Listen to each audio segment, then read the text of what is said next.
in America, we have a huge gun violence problem. And there's been a lot of laws passed that claim that they will cut down on that.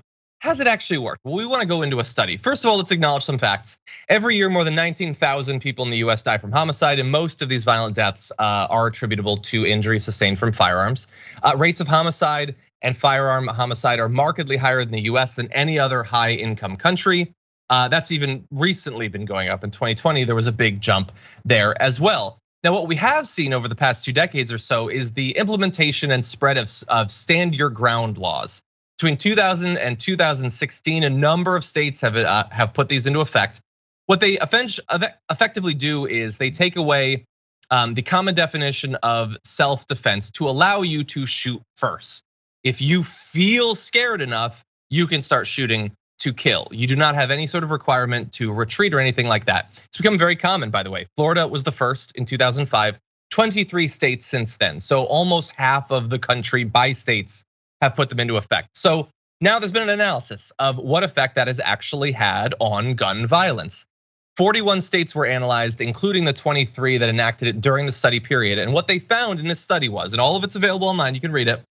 It was associated, stand your ground, with an 8 to 11% national increase in monthly rates of homicide and firearm homicide. State level increases were high as well, more than 10% in a number of southern states, 16 to 33% in the states of Alabama, Florida, Georgia, Louisiana, and Missouri. And by the way, to put it in world perspective, the increase following stand your ground is more than the gun violence in the rest of the Western world. So Yasmin, we're not super surprised by this, obviously, but what do you make of it?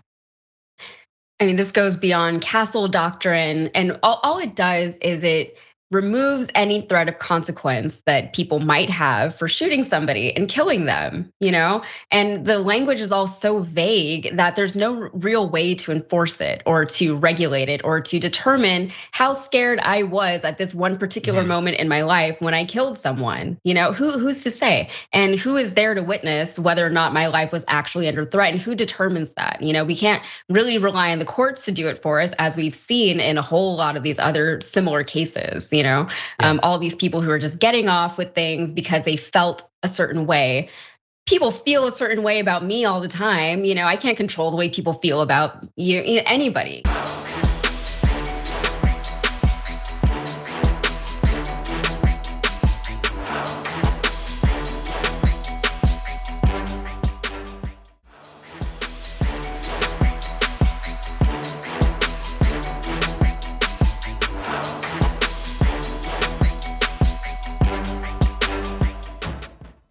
For more political news, breakdowns, interviews, stories of activism, and me trying my hardest to care about the occasional big celebrity news story, subscribe to our YouTube channel at youtube.com/thedamagereport.